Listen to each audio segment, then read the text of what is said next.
भैया होमगार्ड जो भर्ती आई है ना, ये होमगार्ड बनने तक का सफ़र नहीं है, ये सिपाही बनने का एक बड़ा बेहतरीन मौका है। आप समझ नहीं रहे हैं, लेकिन मैं समझा रहा हूँ, आपका बड़ा भाई हूँ इस वजह से। सबसे पहले भाई, कुछ मेरे भाई बहन ऐसे हैं जो इस चक्कर में फंसे हुए हैं कि साला होमगार्ड का फार्म कैसे डालें, क्योंकि इतने सारे मीम्स वायरल हो रहे हैं। आपके बहुत सारे मित्रगण होंगे, बहुत सारे ऐसे लोग होंगे अड़ोस पड़ोस में होंगे कि साला होमगार्ड का फार्म डालना हो तो भैया चुल्लू भर पानी में जाके डूब मरना। मैं आपको बता दूं मेरे भाई, जितने लोग ये मीम्स वायरल कर रहे हैं, जितने लोग बोल रहे हैं कि भैया हम तो दरोगा ही बनेंगे, हम तो ये नहीं डालेंगे, हम तो सिपाही ही बनेंगे, उसमें से 95% ऐसे हैं जो जिन्हें फॉर्म डाल रखा है। केवल ऐसे बोलने का कारण बता दूं आपको, कंपटीशन कम करना है कि भैया जितना कम फॉर्म पड़ेगा उतना कम कंपटीशन होगा। कंपटीशन कम होगा तो अगर उन लोगों का जो जिन्होंने फॉर्म डाला है अगर निकल जाता है एग्ज़ाम, तो उनके पास ऑप्शन होगा, वो चाहे ज्वाइन करें ना ज्वाइन करें। लेकिन उन लोगों का क्या होगा जिन्होंने साला फॉर्म ही नहीं डाला, वो तो इस चक्कर में, अपने ईगो के चक्कर में अपने पैर पे कुल्हाड़ी मार देंगे।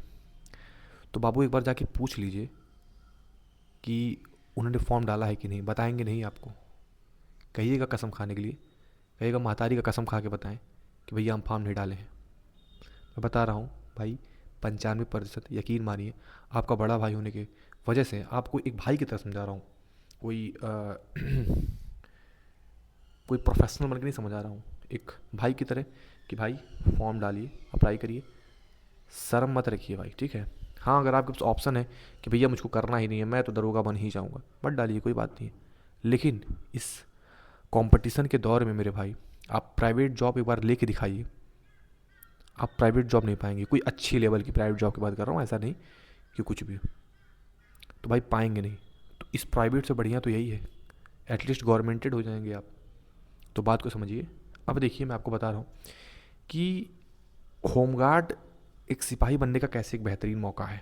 देखिए भाई, हम सब जानते हैं कि वैकेंसीज़ तो भाई हर चीज़ की वैकेंसीज़ आती रहती हैं, ठीक है।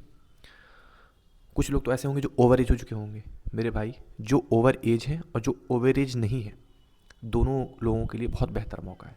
होमगार्ड में एज ज़्यादा दिया ही हुआ है, तो जो ओवर एज हो चुके हैं सिपाही में, या जिसमें भी ओवर एज हो चुके हैं, आप होमगार्ड में अगर अप्लाई कर सकते हैं। अगर उसमें भी एज आपकी बची है तो आप डाल दीजिए, ठीक है।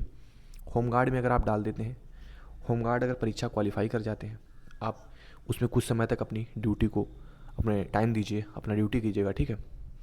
साल 2 साल जैसा भी होता है, शायद 3 साल तक का टाइम होता है। इतना अगर आप कर लेते हैं, इसके बाद जो वैकेंसीज़ आती हैं यूपी में, एसआई हो गया, कांस्टेबल हो गया, सिपाही, मतलब जो भी है, जो वैकेंसीज़ आती हैं उसमें अगर आप अप्लाई करते हैं तो आप एक्स सर्विसमैन में जोड़े जाएंगे। तो अगर आप एक्स सर्विसमैन में जोड़े जाएंगे तो उसकी कट ऑफ मेरे भाई काफ़ी ज़्यादा कम जाती है। अगर अगर आप नॉर्मल ऐसे पेपर दे रहे हैं एक एज ए स्टूडेंट, तो मान लीजिए उसकी कट ऑफ 220-30 जा रही है।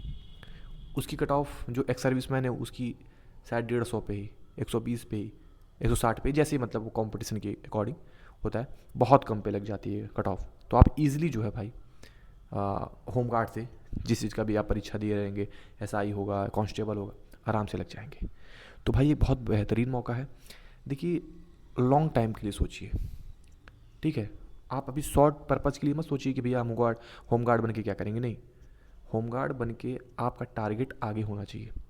जैसे अर्जुन को मछली की आँख दिखती है, चिड़िया की आँख दिखती है ना, तो उस तरीके से आपको देखना है कि जो आपका टारगेट है वो दिखना चाहिए। टारगेट मान लीजिए आपका कांस्टेबल है, आपका दरोगा है, मान लिया।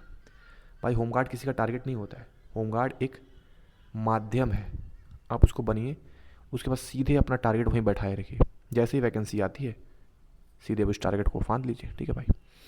तो ये बहुत बड़ा बेहतरीन मौका है। मेरे कुछ भाई बहनों का मैं देख रहा था अभी, जो मीम्स वगैरह ट्रेंड पे चल रहा है, उसमें कमेंट्स वगैरह बहुत सारे फालतू का एक आधे से वीडियोस देखा मैंने कहा भैया एक वीडियो बना के प्रॉपर अपने भाई बहनों को थोड़ा सा अवेयर कर दूँ कि भाई इन चक्कर में मत पड़िएगा, ठीक है।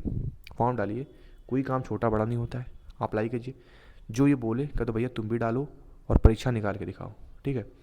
हालांकि उन्होंने डाल रखा होगा, 95% ऐसे हैं, सबकी बात नहीं कर रहा हूँ, लेकिन 95% लोगों ने डाला है, ठीक है भाई। तो कोई भी दिक्कत होती है, टेलीग्राम चैनल का जो लिंक है मैंने डिस्क्रिप्शन में डाल रखा है, हम आपसे बात करेंगे एक भाई बन के।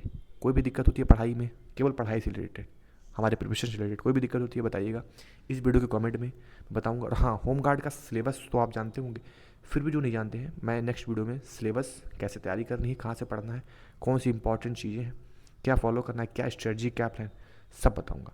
तो मिलते हैं नेक्स्ट वीडियो में, तब तक के लिए bye bye and take care.